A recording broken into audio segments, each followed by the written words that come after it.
It's time for Bringing the Heat with Trey Lyle. What is up, ladies and gentlemen? Welcome on in to the latest episode of Bringing the Heat with Trey Lyle.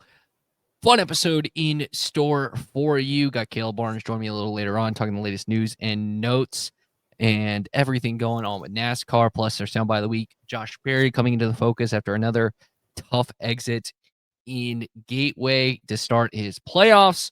Plus, we'll give some finals notes at the end. But first, we go into the Inferno. Dalton Hopkins this past weekend at Gateway sat down with the man who's making his Xfinity Series debut with AM Racing, also racing in the ARCA Menards Series, including this weekend at Bristol, which, if you're listening to this, because it comes out Thursday afternoon, he's literally probably racing right now as you're listening to this, or has already just finished his race at Bristol for AM Racing. Kole Raz next here as he heads into the Inferno.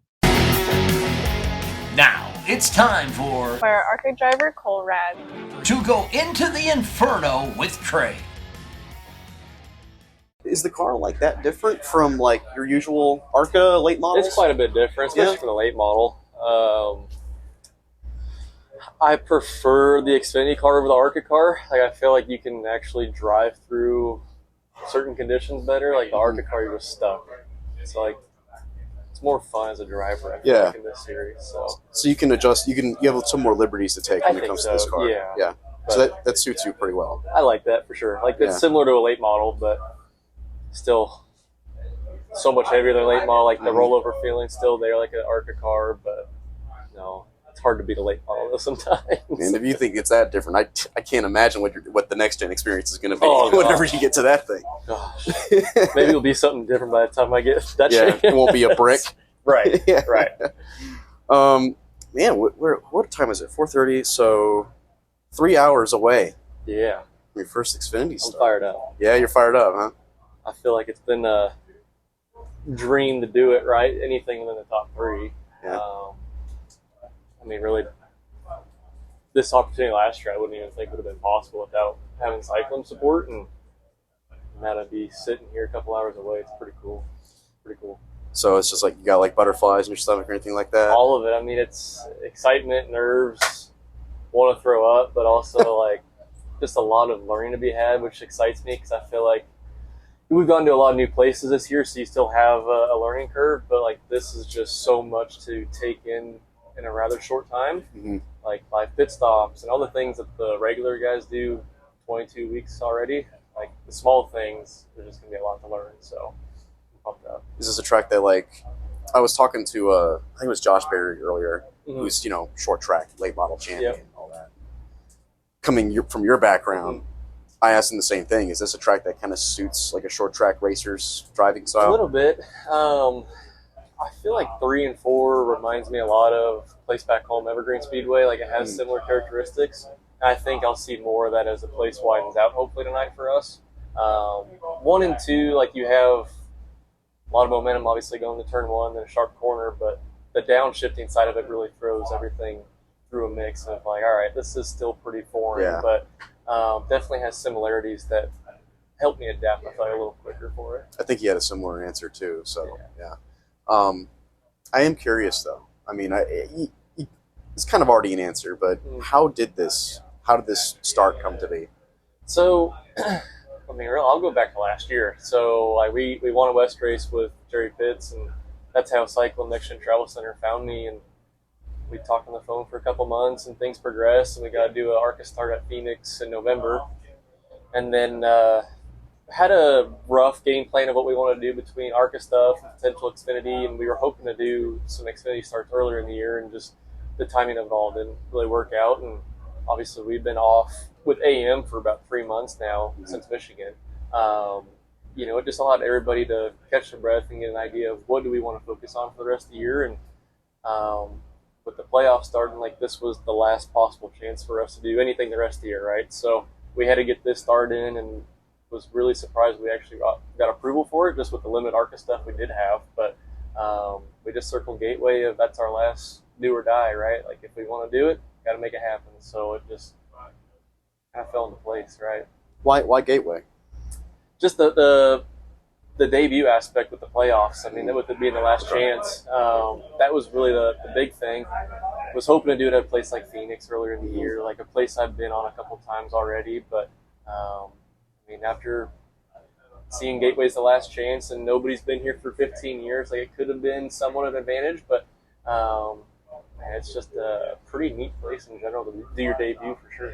Yeah, I was going to say, I mean, I was kind of surprised, like, maybe you would want a short track, Yeah. you know, like Bristol next week or something like that. I mean, I seen Butterbean's doing his. I'm like, dang, that makes a lot of sense. But Yeah. it's no, I mean it is a interesting place, but I think it's gonna better me come 5 hours after the race. Of all right, I got a short track somewhat experience, but also there's so much aero involved here because we are going so fast and getting repetition with downshifting and all the pit stops involved. And I think it actually is probably going to be a good start for a debut of learning all sides of it. And when we go to a mile and a half or whatever later in the year, it'll give me some sense of direction of what to expect.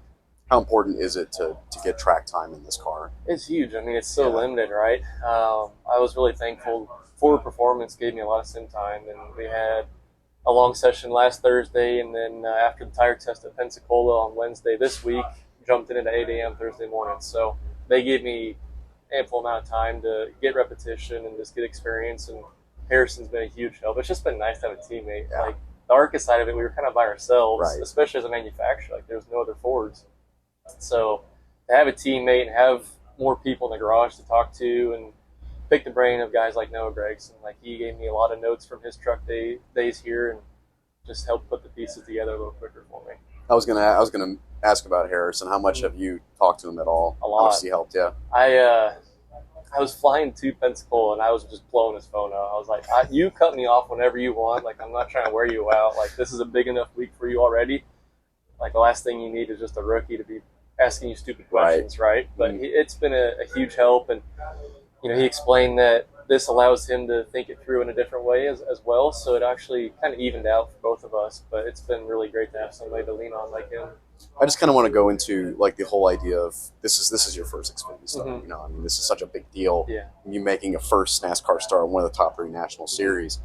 Growing up in Oregon, Mhm. what's the racing scene like there? So it's gone through its waves, right? Mhm. I mean, West Coast racing to me is really tough, and it's just different from the East Coast in a sense of we don't have as deep of a competition level for super late models, for example, but there's a lot of talented guys out there that don't get the spotlight that I feel like they deserve just because we are out west and it's so disconnected. But you know, going back home, it always still kicks my ass here and there of running. So there's a lot of guys out there that I think deserve an opportunity, and it's just an honor for me to be one to represent a West Coast guy because there is so little. So I'm excited to be able to have that little banner hanging over my head of being able to go do a start like this. I was going to ask you about that. What is the pride level, knowing that you're kind of like one of the extremely select few Oregoners? Oregonians, I think. Oreganos? Yeah. Oreganos, yeah. It's humbling. I mean, I thought my brother was going to be able to do it throughout his time. And once that slipped away, it's like, damn, like this is, as a 10-year-old, you don't understand all the ins and outs of the sport, right? And as I got older and understood the financial aspect of it all, of this is a business first, sport second, and it's hard. And the West Coast guys just don't have the same chance to go secure that kind of funding unless it is family related. And that limits a lot of it, but to have that opportunity to be the one to do it, it's pretty humbling. I mean, I got a lot of friends and family here that are from the late model with me, and it's just cool to help carry the banner for them. What is your brother up to nowadays? So he still comes with me a lot. He is probably one of my biggest cheerleaders. He spots for me in the late model regularly. He was working for my dad. My dad owns an automotive repair shop in Oregon, so he was working for him for a while, and I try and steal him as much as I can. Going back into Oregon, so obviously PIR, Mm-hmm. not going to be in the Xfinity schedule next year. Mm. How big is that track for folks in Oregon?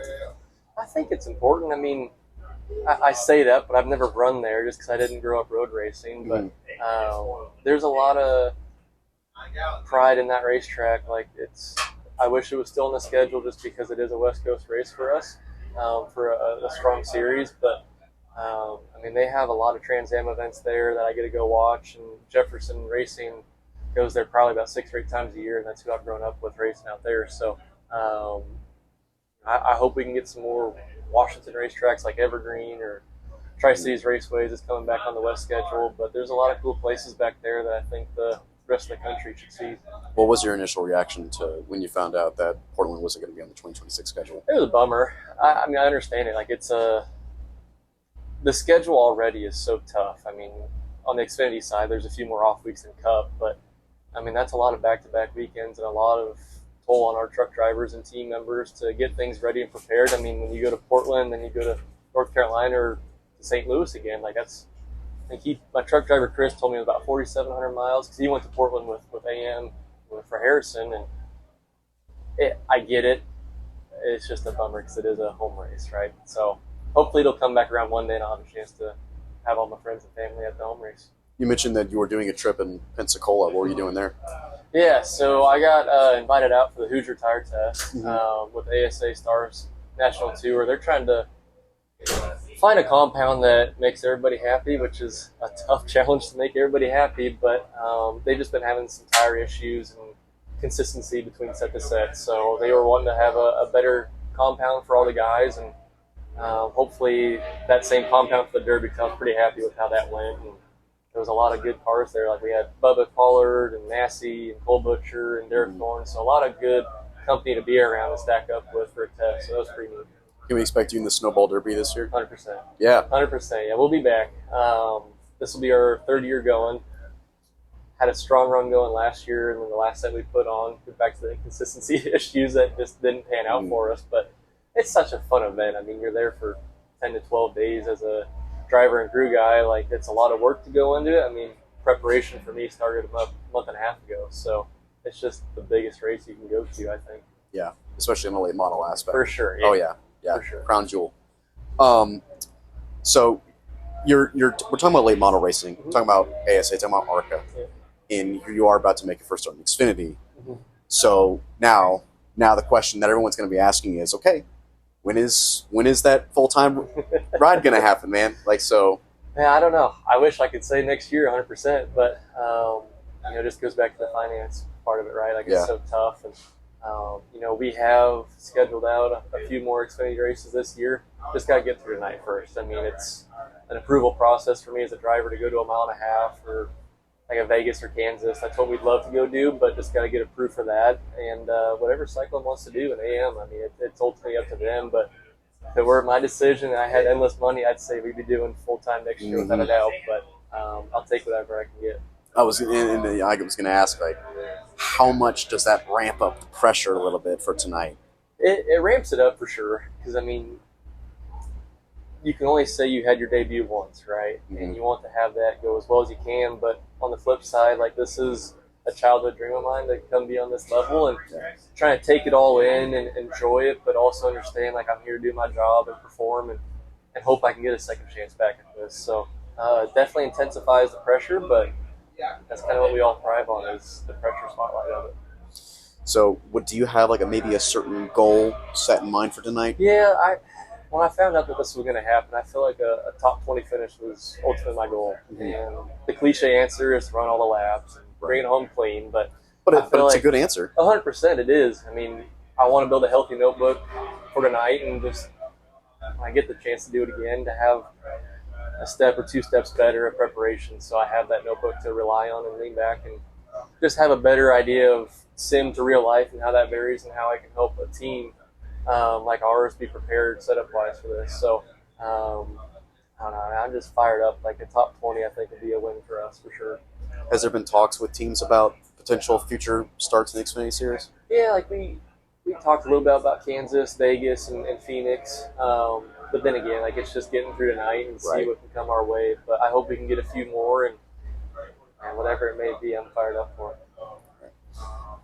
Honestly, man, I think that's it. Sweet. I mean, I pretty much, I think I blew through everything. It was a pretty efficient interview. I love it. Good. Yeah. Well, thanks for taking your time with me, man. Of course, man. Wish you the best of luck tonight. Thanks so much to Cole, AM Racing, even Dalton there. Speaking of Dalton, he's also at Bristol this weekend as he's getting the latest news and notes and information and keeping you up to date with all the information at Bristol. So make sure you follow him and Mark Crystal at Pitlane CPT at Front Stretch there as well to stay up to date with everything going on at Bristol this weekend. Plus, you can get our latest content if you're watching this on YouTube, youtube.com/Front Stretch to stay up to date with everything going on at Bristol. But let's get up to date with what's still hot. What's still hot? It's time to upgrade you on the latest news in NASCAR.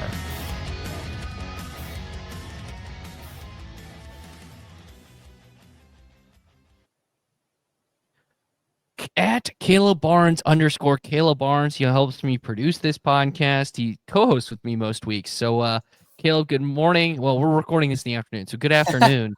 But glad to have you in with me, and hopes all is well. And latest news and notes, big thing happening. Maybe a possible Hail Mary for the 48 team. Hendrick Motorsports announced earlier this week they're swapping crews with the 77 team of Carson Hocevar. So, pit crew change for the 48. Is this something, is it an overreaction? Is it something that's too little too late for Alex Bowman, who is below the cut line and very much feels like in desperation mode heading to Bristol? Well, Trey, whenever I first saw it, it was one of those things. At first, I wasn't too surprised because they've really, really been struggling the last few weeks. But then I thought about it for a second, and I was actually we're going back to Bristol this weekend. I was at Bristol earlier this year for that daytime race, and I thought back to Carson Hocevar having a great run there. He was like upside the top 10. I think he was really on track for like a top 5 day at Bristol earlier in the spring. And then he had one or two like really bad pit stops. I can't remember if it was a loose wheel and he had to come back down or what happened, but it derailed his day. And then he had another race earlier in the spring. I don't remember off the top of my head, but where he just had all these issues where now some of it's not necessarily the crew's fault. It's every race he's had something go wrong, whether it's engine or a self spin. But there were a couple races earlier in the season when the crew kind of, I mean, I hate to put it on that crew, but it did take him out of contention for a good finish. And so whenever I started thinking about that, I was kind of surprised. And I don't know if it's one of these things where, you see athletes whenever they're going through a rough time, like certain quarterbacks or things like that. Sometimes coaches will stick with them and they're able to play through the yips or whatever they've got going on. But then other times, like it just keeps getting worse and compounding the issue. And so I honestly don't know. I don't want to pretend to know that I have the right play or anything. Maybe that 77 team, Hendrick Motorsports obviously feels like they've been better, but I feel like that 48 team was pretty solid throughout the regular season and just had these 2 rough races. And it just happened to be back to back at the start of the playoffs, which is obviously not great timing. And the other thing is, I mean, I don't know how much like a crew change at this point is going to do to give Alex Bowman a chance to win, because he's gonna either have to run up front and get a ton of stage points early, or he's gonna have to go up there and win the race. So I feel like they could have tried to ride it out with a 48 team and tried to like hype those guys up and get them to kind of, and I guess instead of pit through their issues. But then again, I'm not on that team. I don't know what those coaches were going through with their guys or anything. So we'll see how it works out for him. And I'm also curious to see if maybe they have some issues. If the 77 has issues on pit road this weekend, remember, it's actually the 48's crew. And that would be pretty crazy coincidence if that unit keeps having issues the rest of this year. Yeah, absolutely. Something else that was set this past weekend was the Xfinity Series playoffs. And we talk about Connor Zilisch plus 59, Justin Allgaier plus 30. It's similar to the Truck Series playoffs where Corey Heim, who already won a race in the playoffs in his advance, but has a big points lead. So does Connor Zilisch, and because of their dominance. But looking at this, would you rather have Connor Zilisch or would you rather have the field when it comes to the Xfinity Series playoffs? Man, Connor Zilisch has been automatic. And it's where I want to separate it into like the playoffs and then Phoenix. And I know some people hate that about the playoffs, but I think it's an interesting thing to look at that like once you get to Phoenix, you do have to be on the lookout for Justin Allgaier at these flat tracks if he gets that far. But then again, I mean, Connor was great at Gateway once he got the lead this past weekend. And I mean, we'll see how he continues to go through the playoffs as well with their playoffs starting. So, man, I mean, it feels like it's pretty automatic unless he slips off of unless he tries to slide down his roof or window and gets hurt again. Like, I think he's the guy to take pretty much in any race out. I'm curious to see. I believe I saw the picture earlier this week of like the interstate, or not the interstate, the NASCAR that Kyle Busch drove in 2016, and they kind of had some rotating drivers, and you saw there was like 12 win stickers on that car. I want to see how many win stickers Connor can rack up. He's already, I guess, set the record for most as a rookie. He's at, with what, like 9 now technically, and I guess that car has 10. 9 wins, that yeah. Kyle Larson one, so that car has 10. We'll see if he can get up to that 12 number, and I feel like he probably can at 4 wins in a row now. Even if we are, who knows about that Daytona one, if we count that one or not. But hey, 4 wins in a row is a lot, and I think he could just keep going.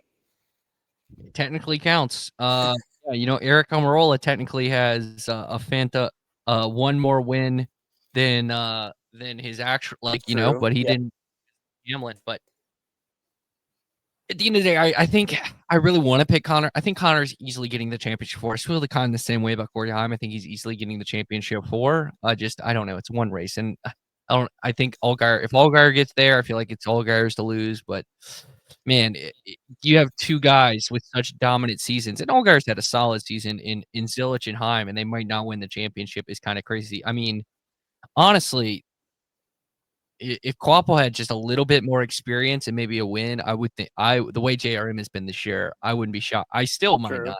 It would be a JRM 1 through 4, just because they've been clear cut better than everyone else. I mean, with 16 wins this season, so it's just it's kind of nuts what is going on there. Well, someone who any of these playoffs drivers don't want to have, especially in the Xfinity Series, start like Josh Berry has had.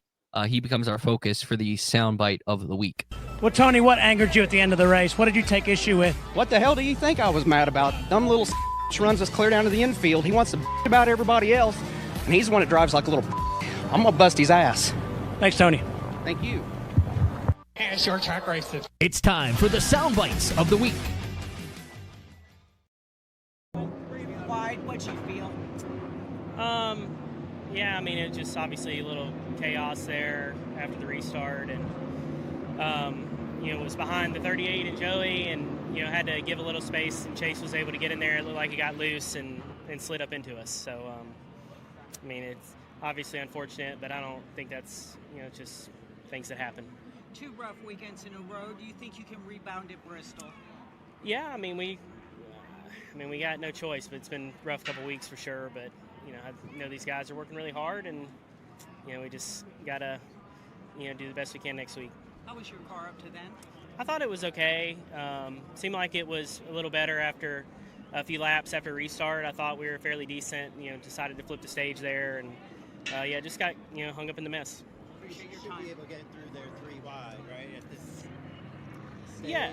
Yeah. I mean, I think so. I mean, it looked like Chase just made a late move and got a little loose, and it was just enough to slide up into us. I don't think it was anything intentional by no means. Just fortunate scenario, I guess. What's it going to take to rebound to Bristol? Win. So he's pretty blunt there. He has to win. Caleb, honestly, that he's had the worst start to the playoffs maybe any driver's had, considering he was 1 lap into the race at the Southern 500 and was basically done, and then 20 laps in this race he's done. Man,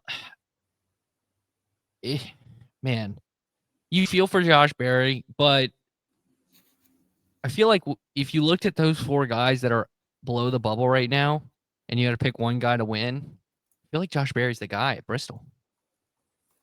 Yeah, you know what? You stole my thunder there. I was going to set up this whole elaborate, there's a lot of good drivers, but Josh Berry might be the one. What does make me worried a little bit is I'm not so confident about that Penske or Penske affiliated power, but Josh was good there at the spring race last year, and that was when there was all that crazy tire fall off and everything, and there's some talks that, Goodyear's bringing a new tire, and supposedly it's really soft, maybe even the softest that they've ever tried before. And then again, I feel like they say that every year when we go back to Bristol in the fall, and then nothing happens. But short track, you got to think of a short track guy like Josh Berry, especially if tire wear is coming into play. It could be something where if he can qualify well and kind of hold that track position, he could be a threat there. And so, yeah, you do feel for him. I was a little surprised because sometimes Josh can be a little bit like fiery and stuff, especially after he gets wrecked. But I was surprised he kept his cool with Chase and the 9 team. And just I know he drove for them before, so he was a little bit, I guess, gave him the benefit of the doubt and everything. But yeah, I think it is at this moment on pace to be the worst start of any driver out of the playoffs. So hopefully he's able to not set that record, especially driving for the Wood brothers. You don't want to see a legendary team like that put up a stat like that. But yeah, I think he's probably the one to watch below the cut line. And I mean, some of these other guys you think like SVG technically could point his way in, but honestly, I was there at the spring race, and I'm not very confident in his abilities at Bristol. So, yeah, watch out for Josh Berry and see if he can keep it together in the first stage of the race. Maybe he can stick around long enough to contend for the win. But it's going to be really – we talk about how difficult it is to win, and especially when you're in a must-win position like that. If he does pull it off, though, be one for the record books. I'll just say that. Yeah, absolutely. And I agree with you. And if we get the tire wear that some people are expecting, temperatures might be right. It could work out in his favor in terms of just his old school style of conserving and everything that goes with that. Well, Caleb, it's time to wrap up the pod. Let's do that with the checkered flag. It's going to be a drag race all the way back to the start-finish line. No caution. They're side by side, right to the line. Big crash. Here they come. Checkered flag. The checkered flag is out, and it's time for the final thoughts. Flag, anything you want to rant, rave, or review? Caleb Barnes, the floor is yours. I feel like I've ranted about a couple things the last couple times I've been on, and there's plenty more to rant about, but I guess I'll give my hot take, and I will say I'm ashamed. I never actually officially filled up a playoff grid this year.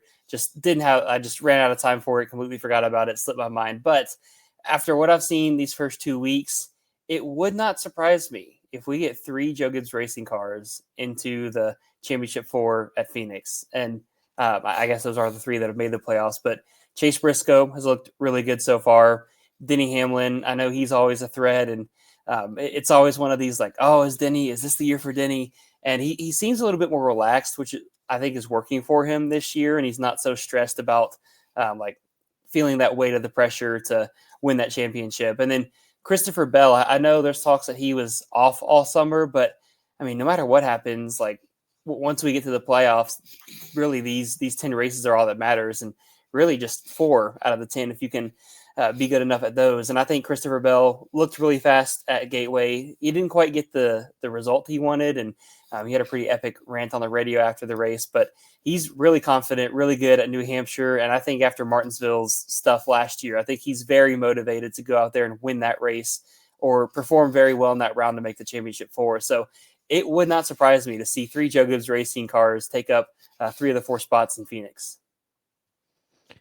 Yeah, ooh, getting spicy. I could see it too. That's not bad. Can we just shout out how consistent the Xfinity Series ratings have been now that they've gone to the CW? Again, another over 1 million views, and then obviously, so I just want to shout they're inching closer and closer. The Cup went down a little bit, but I think ratings are I don't like talking about ratings too much, but I just want to give a little shout out. I think CW has done a really good job this year with the Xfinity Series, and the fact they're starting to consistently get over 1 million views is a good sign, because you want your younger drivers to be showcased like that, because they'll follow their journey. I mean, the perfect example of this recently is Caitlin Clark, and I don't think a Caitlin Clark is going to come through the Xfinity Series.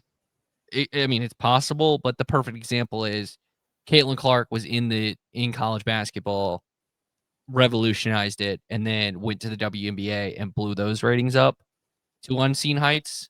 Now you kind of need that again, so that long term it looks good. So it's just crazy. Indeed. Well, that will do for this podcast. Caleb, you might be on the watch party this Saturday. I know you'll have a stock car scoop, so I'll be at the football game on Saturday. You will be you'll be at the Kentucky game? Yeah. I'll be back in time though for stock car scoop. So Okay, you will have a recap of the race at Stock Car Yes, Scoop at yeah. Caleb _. Are you doing the lawsuit doc this update this week? I believe my good friend Samuel Stubbs will be on the case this week and probably next week as well. Sounds good. All right, I have nothing else. Check out Through the Gears betting preview of this race. So, yeah, that'll do it. What a podcast we got there. Thanks so much to Cole, Dalton, Caleb, and to you for listening. Thanks so much. Goodbye, everybody, and see you next week.